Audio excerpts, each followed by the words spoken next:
उत्तर प्रदेश में आज योगी हुकूमत में वजीरों को महकमे सौंपे जाएंगे। महकमों के बंटवारे में 2024 के इलेक्शन का ख्याल रखा जा सकता है। तो उत्तर प्रदेश में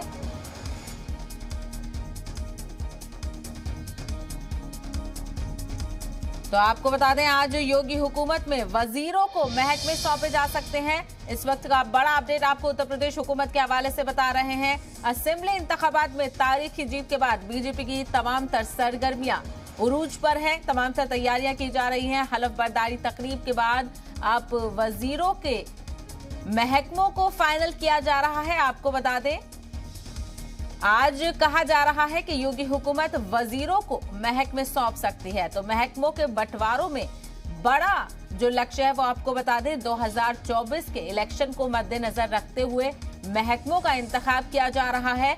किस वजीर को कौन सा महकमा सौंपा जाए, इस पर गौर व खौस लगातार जारी है।